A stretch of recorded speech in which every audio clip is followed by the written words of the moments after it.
اب یہ لفظ سمجھ نہیں آتے. ادھر تو منع ہے کہ کعبے کی طرف پیٹھ بھی نہ کرو، منہ بھی نہ کرو.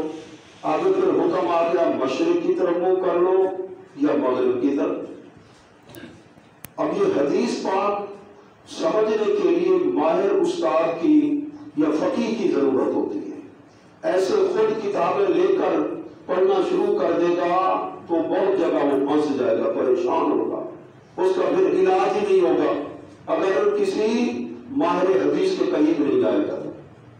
تو محدث کا کام ہے حدیث کو لفظوں کی حفاظت کرنا، راویوں کے نام یاد رکھنا.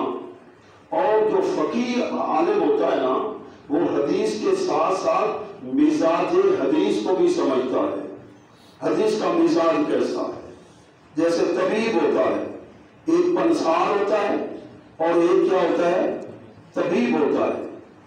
تو ہمارے امام اعظم ابو حنیفہ اور امام شافعی انہوں نے فرمایا حدیث برحق ہے لیکن یہ حدیث ہر کے لیے نہیں ہے. ولیکن شرعوا وغیرہ یہ ان کے لیے ہے جو مکہ المکرمہ سے یا تو شمال کی طرف رہتے یا پھر جنوب کی طرف رہتے. یہ ان کے لیے ہر ایک کے لیے حدیث.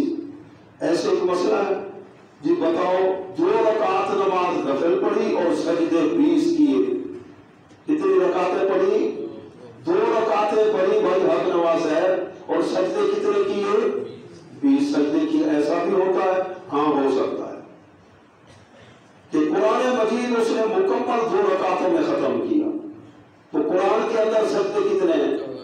14 سجدے اور 2 رکعتوں کے کتنے ہو گئے؟ 4 اور 14 18 باقی 2 بچ گئے. اور 2 رکعت پڑھتے ہوئے اسے کیا ہے اس سے کوئی واجب چھوٹ گیا یا جو اندر جو چیز خاص تھی اس میں تاخیر ہو گئی، سجدہ سہو کرنا پڑا. 2 سجدے وہ ملاؤ تو کتنے سجدے ہو گئے؟ ہو گئے نا 20. تو اس قسم کے مسائل جو تھے مثلا امام محمد رحمۃ اللہ علیہ کی ملاقات ایک آدمی سے سفر میں ہو گئی. امام محمد صاحب کو کچھ پیسوں کی ضرورت ہے. اس آدمی کو کہا بھائی میں تجھے چند مسئلے سکھا دیتا ہوں تو میری خدمت کر دے. وہ آپ سے مسئلے اپنے کو رکھو سب کو لوڑ سارے علم میں جو تھوڑ کا ہے نہیں سب کو لوڑ کا. اچھا چند دنوں کے بعد ایسا ہوا کہ اس نے کوئی قسم کھا لی جب میں اپنی بیٹی کی شادی کروں گا اللہ کی قسم دنیا جہان کی ہر شے دوں گا، اگر نہ دے سکا تو پھر بیوی کو تباہ. اب شادی کے دن آ گئے، سامان اکٹھا ہونے لگا، بڑا پریشان ہوا، دنیا جہان کی ہر شے. اب بڑا پچھتایا. جس مفتی کے پاس جاتا ہے وہ کہتے ہیں ہمارے پاس کی بات ہے. یہ امام محمد صاحب اگر مل جائے نا وہ حل فرما سکتے ہیں اور کسی کے پاس کی بات. آخر چلتے چلتے امام محمد کے پاس آیا. آپ نے فرمایا بھائی آپ اتنے 1000 درہم لوگوں کا مسئلہ حل کر دوں گا. تجھے یاد ہے راستے میں ہماری ملاقات ہوئی تھی، میری مجبوری تھی، میں نے کہا تھا تو نے کہا مسئلے اپنے پاس رکھو. جو مسئلے میں نے تمہیں بتانے تھے ان میں سے ایک مسئلہ یہ بھی تھا اور تم نے بالکل بے توجہی کی تھی. اب 2000 درہم لوں گا پھر مسئلہ حل کروں گا. تو پھر آپ نے فرمایا جب اپنی بیٹی کو رخصت کرنا تو جہیز کے اندر اللہ کا قرآن رکھنا، اللہ کا ولا رتب ولا یابس الا فی کتاب مبین. اب ایسے امام کہاں سے ڈھونڈو گے؟ 999 کتابیں لکھ گئے ہیں، ساری رات مطالعہ کرتے تھے اور جب لطف آتا کتاب اٹھا کے حجرے سے باہر نکلتے آدھی رات کو کہتے اینا ابناء الملوک، اور بادشاہ کے بیٹو کہاں ہو؟